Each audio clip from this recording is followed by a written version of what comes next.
we're going to be discussing team of the season for Premier League. We'll start obviously at the back.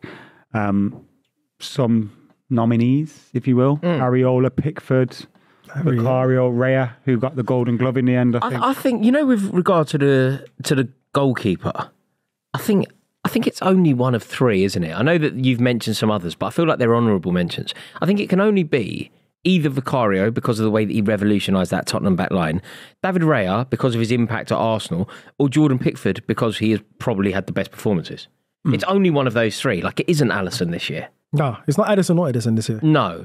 I mean, people like to talk about Areola, but again, I think it's... Given Arsenal had the Golden Glove, the best defence in the league, did it end that way? It did end that way. They at one point, they'd scored more than anyone else. It didn't end that way. Yeah, so they had statistically the best defence in the league, the most clean sheets as well. You kind of feel like it has to go to Raya. Big decision from Arteta as well to bring him in. A lot of people were like, what the hell's going on here? Jordan Pickford has been like sensational. So is Raya though. He has, but Raya has also... He's had a better defence in front of him, Raya. I think it's easier to shine at Arsenal than it is at Everton. It's easier to shine when you've got Saliba, Gabriel, Ben White. Like, the three best defenders arguably in the league have been Saliba, Ben White, Gabriel. The pressure at Arsenal's a lot bigger. Yeah, I was going to say, in Raya's defence, is the pressure, like you said, it's a lot bigger. Yeah, it's a lot bigger. The pressure trying to win the league is huge, but I would also say that, like, playing for Everton this year, where the FA have been like penalising them, they've had points deductions, at various points it was going wrong. That kind of galvanises everyone behind you, right? It makes you feel more, like, whilst there's still pressure, don't get me wrong, that whole team came as one, became united. That's true. What I find it hard to accept, though, is that it isn't harder at Everton than it is at Arsenal. Like, Everton is harder for a goalkeeper at Everton. Yeah, because it's a harder job. It's a harder job. More shots. Yeah, you're losing more games. You're conceding more goals. It's a harder job being the Everton goalkeeper than it is being the Arsenal goalkeeper. The reason why I'll just give it to Raya is because the mentality side of it. Because obviously he had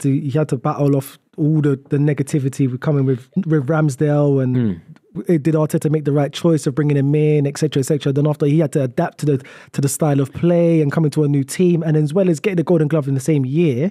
That's what I say. Okay, cool. Do you know what, Miles? I think he should get into this team. I don't disagree. I think Raya was sensational. I really do. But off the top of my head, I can think of a couple of moments where Raya, so Tottenham, for example, Tottenham away. That's around that Ramsdale period, though. Tottenham, for example, went, that could have cost Arsenal the league. Bayern Munich later on in the season. Yeah. Oh, I thought you were talking about earlier. Yeah, later on when he kind of gave that goal away. Yeah. Bayern Munich. I actually, off the top of my head, I know I watch Arsenal more than I watch Everton. But off the top of my head, I can't think of a Jordan Pickford. Remember that? Moment? He's done one this season. I think he's had a stinker this season. I'm sure he has, but I can't think of it off the top of my head. Whereas with Raya, I can think of two off the top of my head. Because we watch a lot more Arsenal games. Agreed. Doing this show. Agreed. Acknowledged. But I still feel like I wouldn't. I still feel like I would have known if Jordan Pickford had done what David Raya did at Tottenham. Also, by the way, is the answer just after all this? Is the answer Vicario? No way. You can't defend corners. Vicario was very good. He started off good. He went into Tottenham. Are we saying that because lost Hugo Lloris, who'd been their goalkeeper for over a decade? Nah, Rory, man, you can't. Rory, he got found out. You stick corners on him. You stick a player on him. He crumbles. You can't be the player of the season for that. It's a good point. You can't be the keeper of the season for that. That's very important. Wait, should we go with democracy? Democracy is very important. So your vote is Raya. Raya would have picked. I think I would have gone Vicario, but I think you've made a valid case. No way, you can't be Vicario. Vicario or Pickford, it's potentially irrelevant. Raya. Who are you going? It's Raya. So it's irrelevant. Raya. Okay, so David Raya is our goalkeeper in this team of the season. Mm-hmm. Don't say it like that. Right back. You said it like right back. I don't think there's any debate. I want to hear your Diogo Dalot. He could get the wooden spoon. Because if we were doing worst team of the year, it would be full of our players, wouldn't it? The best right back. We can do the honourable mentions if you want. People always want to talk about Trent Alexander-Arnold. I know that there's this cult around Pedro Porro. No, of course it's not. No, it's not true. I mean, it just is Ben White, and everybody knows I don't like Ben White, but it is Ben White. Could Kyle Walker be it? Nah, because the level of inconsistency this season with Kyle Walker, and bearing in mind he did have a lot of injuries, and Ben White didn't start great this season, but I think that's due to Arteta with him tweaking the system and not telling him to overlap. Ben White, from the turn of the year, when Arsenal went on that run, when they desperately needed to win every game, and they practically did win every game, he was very pivotal. He wasn't only the best right back at Arsenal. He was the best defender at Arsenal. He was the best player at Arsenal at various points. He was the best player in the team. He was going crazy. The fact that I know it is partly his decision. But the fact that Southgate hasn't banged his door down, he's not. I think that's a little. We don't know. I think Southgate would really want him because also he's so versatile. He really is. He gives you so many options. He would be a great option for England. I think he's a brilliant player, but he doesn't want to play for England, and that's the end of that. Yeah, but he is in our team of the year. Yes, I think he has to be in our team. Who are the centre backs in this? I'm terribly sorry to interrupt your clip, but I have some very important news for you. Super 6 is continuing through the Euros. There is a chance to win 100 grand on 4 separate occasions. There are 4 rounds of fixtures where you could win £100,000. So make sure that you download the Super 6 app. It won't cost you a penny. The link is in the description below. And check this out. There is a special Jamie Carragher head-to-head. And if you beat Jamie Carragher, which I'm sure you believe you can do, one of you will win £20,000. There is £20,000 guaranteed for one of you who beat Jamie Carragher. It really is that simple. Download the Super 6 app. Links in the description. Enjoy the rest of the clip.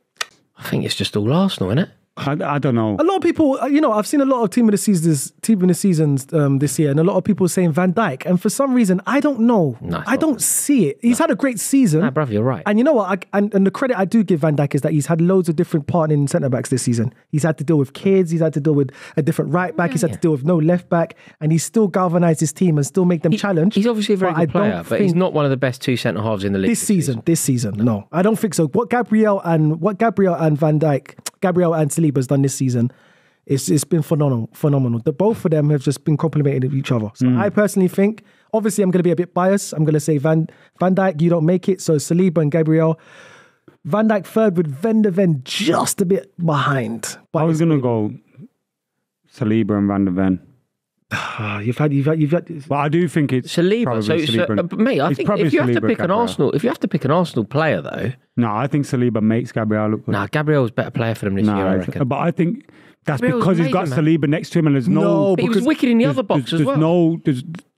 I think the way Saliba makes him more confident to be able to play at the centre back. I think it makes him so calm and cool. Because he's got that little bit of a wild card about him. Also, you look at Gabriel after last season, the manager was kind of thinking, do we let him go? Do we keep him? Do we let him go? And then...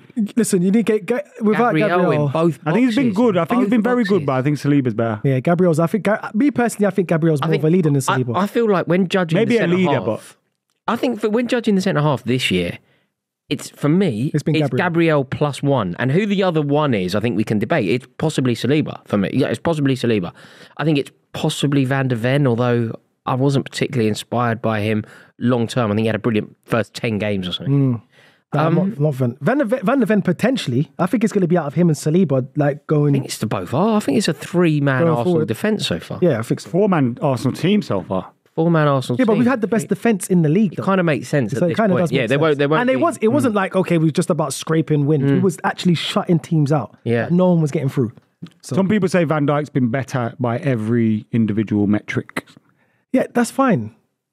There's going to be a lot of players that didn't make this or won't make this list that has been better than other players by every metric, but we're going off what's ahead. Also, when you study it and you put forward metrics and you put forward maybe stats and whatever else. I appreciate that stats can be valuable to a degree, but what stats won't do is quantify the spirit that Gabriel has demonstrated. There isn't a stat out there that can quantify the heart on display. There isn't a stat that can quantify the effort on display, the team unity on display. And I think Gabriel was essential for all of those things as well. I feel like Gabriel has to be in this. And then it's... So we got Raya, White, Gabriel, Saliba. Left back, for me, is Aït-Nouri. No way. Is it not? Do you know what? I know he's not on our list. Udogie started, but I thought Aït-Nouri had a consistent season, and I thought he was fantastic. He is a good player, but I think Udogie is top 3 already in this league. Like the way he inverts, the way he could play on the ball, he's very comfortable on the ball, very good at the defending. How I knew this guy was great. Like a very, very good defender, yeah? When we played Spurs early in the season, he got an early yellow card against Bukayo Saka. And I thought, he's in trouble. Yeah. He locked up Bukayo after that. Like, no problems. Lads, I know he's not on our list, and I know that nobody's mentioned him, but is the answer currently not mentioned? Don't say Joe Gomez. No, is it not your boy at Fulham? Robinson. Anthony Robinson. That was last season, innit? I don't think he's had a good season. I think he has. He's been good. Left back. Like, I don't see... He's been good, yeah. But I don't think he's had a better season than Udogie, man. Udogie's just came in for his first season and he's actually been very, very good. I got one for that left back. Go on. Diogo Dalot. Oh, mate. God, I can't... He's so average. He's having a lot. You and I don't disagree. People come up to me and go, I can't believe Rory and Buvey say that. No, do you know what people come up to me and say? They go, he's good though. I can't believe Adam actually rates Diogo Dalot. That's actually become your thing. Diogo Dalot is class. He crap. I like him. It's not just because he DMs us. He's good. I would have him at Arsenal as a backup right back. I would definitely have him at Arsenal. He's so good. Mate, he's so crap. He's not crap, Rory. He's not crap, Rory. Crap. I don't know what you're looking at. I am crap, but he's also crap. Real recognises real. And you ain't looking familiar. You ain't looking familiar, my friend. So who's left back? I say Udogie. I'm out for it. We've all... I mean, I've gone Robinson, so... You have to do rock, paper, scissors then. Okay. Rock, all three of us. I'm involved. Why am I involved? Whoever wins is and then knockout. Yeah. Rock, paper, scissors, shoot. Oh, we're great minds, lads.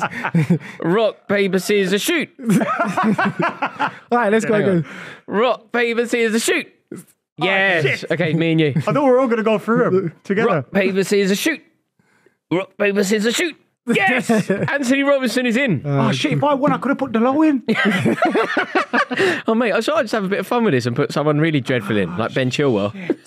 Why not? Go on. Should I do that? No, people go nuts. I made a bit of a joke about something like that when I did my own team of the year. Yeah. I put Mason Mount in here, primarily because This year? I like the way his season's gone. I'm happy with his season. And people went nuts, so I'm not doing any jokes. The answer is Anthony Robinson. Moving into the midfield. He won. He won. He won. I think it should be Udogie, but he won. So Mate, respect the sanctity of rock, paper, scissors, shoot. Nah, you have to. That's it. I'm the expert at that. On to the next Adam, man. It's a game of skill. Kill us. My head's gone. I think it is Robinson. I don't even think that's like that wild a shout, is it? That's not a wild shot, but I just think Udogie. I'm scared now. Do you think it should put Udogie? No. Should be Udogie, man. No, it's Robinson. Boys, just leave it, man. Robinson. Right, midfield. Under the picture. You do know on that shortlist says Robertson, innit? It doesn't even say. I know it doesn't even say Robinson. I know. Yeah, I thought. I know. I was like, shit. Yeah, he can't even read. This idiot can't even read. Yeah, no, I think it is Robinson. I think you're remembering last season. Nah, mate, I'm remembering both last season he had a good season. Good season he's had. You're gonna do this, right there. Unagi. All right. Who's in our midfield three? Do you think we should do the three as a three? Do you think we should all put forward our three rather than as individuals? Or we can do it as individuals. I can. Let's all just say Declan Rice is in all of our threes, right? Yeah. And Rodri, right? I would have said that Foden is on all of our threes. Have we just done it? That's my three. My three is Rice in the 8, Rodri in the 6, Foden advance in the 10. I think I agree with Miles. That's it. That's for me. The only honourable mentions here is should Martin Odegaard be? I was going to say Rodri, Rice, Odegaard. You could also go Rice, Odegaard, and Foden. I also think Douglas Luiz has been very good for Aston Villa and deserves a shout. Yeah, they're finishing in the top 4. No, they have, but we can't just do this by league. No. I think you're right. The thing is, I think Dougie Luiz is a great shout. Yes, he scored goals. You know, if you were to think of like Villa deserve a mention here. If you were to pick one Villa player for this whole team, he's going to be up front for us, isn't he? No, he's going to be on a wing. Going to be on a wing. Real recognise real. Real recognise real. And you're looking very familiar, Miles. Yeah. He's going to be on a wing. He's certainly been one of the best wings. Jamaica. Yeah. So who's your three then, Adam, in the midfield? Rodri, Rice, Foden. Foden has to be. Rodri, He's my player of the year. Rodri, Rice, Foden. Yeah, it is Rodri, Rice, Foden. Like 5 months, if this is in January, I got Odegaard. Realistically, who are you leaving out? Like you can, an honourable mention goes to Mohamed Kudus, an honourable mention goes to Alexis McAllister, an honourable mention goes to John McGinn, but they don't get in ahead of Rodri and Wright. It's like... You know who gets honourable mention? Diogo Dalot. No, I'm going to stop doing that now. Yeah, so Rodri, Rice, Foden. We all agree. Yeah. Which brings us on to our wings. Close Odegaard. It's because what Foden was doing to the back end of the season. You could even go Rodri, Odegaard. Can't leave Declan Rice. Can't leave Declan Rice out. That's crazy. Can't leave Declan. I like Martin Odegaard though. Yeah, I do as well, but he's just not as good as what Foden was doing at the end of the There's been season. talk about Kudus going to use, like, innit? Although Kudus played in various positions as well. Like Kudus was at various points on the wing and that, wasn't he? Yeah. I saw Kudus destroy. Who's our wingers? This is harder now. This is harder because I think, if we just do this for what it actually means, right? I think that it's impossible to leave out. I've got it. Wait, Cole Palmer has to be in this team. Yep. Hear me out. No, I'm with you. Anthony Gordon has to be in this team. Leon Bailey has to be in this team. That now we got a problem. Because also... Anthony Gordon doesn't have to be in this team. Oh, he's been so good, man. He doesn't have to be, but 20 goals. Honourable mention. Doesn't have to be in this He doesn't have to be, though. It's very difficult. Cole Palmer has to be. Till Liverpool dropped off at the end of the season, Salah could have been in this team as well. Because Saka had as good a season. Salah was putting up numbers. He was right behind Haaland. Salah was certainly putting up numbers, but he wasn't playing very well for Liverpool. Salah for the first time. Earlier on, we were talking about Salah, and I said to you that I think he deserves a cumulative Ballon d'Or, but he didn't have a particularly good season. Yeah, he cut it now. Yeah, that's true. It's about time though, because he was running around like crossing the clown. But I think he's going to leave. Basically, there's one non-negotiable, and it has to be Cole Palmer. It just has to be. Cole Palmer has to be in the team. I think it's almost underappreciated. It's so underappreciated what he did. He was sitting on the bench at City, never scored a Premier League goal. Comes to Chelsea, scores 20, carries us. Listen, I think he's had such a great season. I would even put him on the right hand side over Bukayo Saka this season. I think Cole Palmer has to be in his team. Cole Palmer, see, I was going to go, but he brings us backwards to go forwards. We could go Rodri, Rice, Odegaard, play Foden where Pep's been playing him on the left. I'll be midfielder this year, man. It's cowardly. Played him on the left. Remember when I was having the argument? I was having an argument with Buvey, yeah, and he was going, Southgate's going to play him on the left, and he should be playing for the middle. I was like, bro, look at your team right now. Yeah. Look at your team right now. Yeah. Pep's playing him there. You could do that. What, so Bukayo Saka doesn't get a shot this season? I think he gets a shout. I don't think it's his best season. Leon Bailey deserves it. Because of what and also throughout the course of the season, Leon Bailey's been Villa's best player. Like over the entire season. At various points, listen, when Pau Torres is fit, Pau Torres has been their best player. Their keeper, arguably the best keeper in the league. Been their best player. Watkins, again, but I think consistently from start to finish, it's Leon Bailey. Leon Bailey's had a hell of a season. Do you know what Leon Bailey does? He fell off as well. Not fell off, but he shows you the brilliance of Emery or the ineptitude of Steven Gerrard. Do you remember? Can I just say, Jack, were you there when we had a debate about Leon Bailey before with him and Buvey the clown? BBL, Buvey. Yeah, but when we were having a debate, and I was like, Leon Bailey's one of the best wingers in the world, and he was like, yeah, but you were saying it based off his form at Leverkusen. These things, I don't think. No, I'm never going to give it off for form at Leverkusen. Whereas, and also when I saw him playing for Villa under Steven Gerrard, this isn't wrong for me to say. He wasn't that great. He was terrible, and maybe that says more about Gerrard than it does Bailey.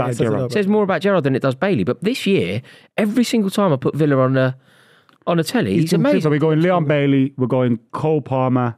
So we've got one natural winger. I'll put Saka over Bailey. No, hang on. As much as I'm saying Bailey, and as much as I think Gordon has to be in, but I also think Saka has to be in. This is the most difficult. Yeah, Saka has to be in the team. I'll put Cole Palmer on the right, Saka on the left, or Cole Palmer on the left, Saka on the right. Either way. I don't see how we leave Cole Palmer. Saka has to be over Anthony Gordon. It has to be. He scored 16 goals and he's going for the league. But Anthony Gordon has... Is this a good criteria or does this not make any sense? Anthony Gordon has done more than Bukayo Saka considering your expectations. You know what I'm going to do? I'm going to fall back Your expectations of Saka's done what you expected him to do. Be brilliant, and he's been brilliant. Yeah, but when Anthony Gordon went to Newcastle, a lot of people thought he was going to flop and wasn't going to be particularly good. But he's been their best player. He's scored 20 goals. But there's no expectation on Gordon though. So if he did like 8 goals and 8 goals and 5 assists this season, superseding your expectations. Whereas Anthony Gordon, you wouldn't have expected to be this good. No, does that therefore justify being in this team because he's gone bigger? Do you know what? Should we put it to a poll in the chat? Yeah, I think we should. We've got it as a poll. I personally think that Saka should get it because I think Saka should get it really as well. But I'm just making the case for the league. Obviously, Martinelli's not better than Saka, but look what happened last year. They both got similar numbers. Martinelli fell off the face of the earth this season. So that Saka still maintained to our audience. Oh, the striker. Just as a No, debate. as in the winger. Just as a debate between Gordon and Saka. Okay, let's move on to the strikers, and then we'll come back to that when we've got the results. This is a difficult one as well, because how on earth do you not say that it's Watkins or Isak, man? Solanke, great season from Solanke. Isak through the middle for Newcastle. Solanke's had a better season. What about Isak on the left? Isak's had a better season. No, Isak's a better player, but Solanke's had a better season, I think. Maybe. But yeah, because Isak had spells of injury this season. Yeah. So Solanke's been pretty much ever present. Yeah. And he's Bournemouth. Yeah. I just think Alexander Isak through the middle. Isak is a better player. Through the middle. You know that? You know when people saw him as a winger at one point? Remember when he was doing that amazing play down the wing, Goodison Park and all that? But he's a centre forward. He's a centre forward. And in that position, it'd be great for you, you know. I think it'd be great for you. Haaland he puts up numbers, but this season it'll have to be Ollie Watkins. I'll go with Ollie Watkins. We have to get Villa representation in this team. We have to get Villa representation in this team. What is that? Although if we're doing it properly, the Villa representation, the Villa. It's Unai Emery, isn't it? If we're going to award a manager, it's Unai Emery. But I go Watkins through the middle. Yeah, well, I'm going for Watkins. He doesn't take pens, does he? No. So he scored 20 goals this season, or 19 goals. Yeah, but Isak scored 20. But consistency though, isn't it? And obviously Ollie Watkins has led them to get into the Champions League. So we got to take that. We got to put that metric in there. Yeah, I agree. Obviously Haaland takes penalties for Manchester City, but when it comes people would say for big games, he doesn't really turn up. His stat pads against smaller teams. Not saying he's a great striker. You know how we're saying like it has to be Watkins and we need Villa representation. All of that is true, but is the answer actually Haaland? If we're going off, not for me. If we're going off numbers, then I think Pep hates Haaland. This brings back this. Saka wins the poll, but look how tight it is. Yeah, it's Brexit. It's Brexit. Like this brings back to the person that made the comment that Van Dijk, the metrics is better than Gabriel and Saliba, so he should be in the team. Yeah. So that's the same with Haaland. His metrics, he's got more goals. He's better than Ollie Watkins this season on paper. Some of the OGs think you could do a front three of Watkins, Haaland and Palmer, and that would be more fair. I'll put Isak more. He could play more on the left wing. Try and forget positional. Just Garth Crooks it. Okay, then, yeah. But I don't like that. Okay. But also, we're trying to build a team, aren't we? Yeah. Because otherwise what you could do is you could put 4 centre-halves in. Yeah. As defenders. Yeah. 2 goalkeepers in. Yeah. Tried it there. You put Saliba right back. So what's our front three? For me, Saka, Watkins, and Cole Palmer. Palmer, Saka. It's either Watkins, Isak. I'm going to say Watkins. I'm saying Watkins. But I'm giving you the vote on the wingers. For what he's done this season. Watkins through the middle. I feel like Isak's been really shortchanged here.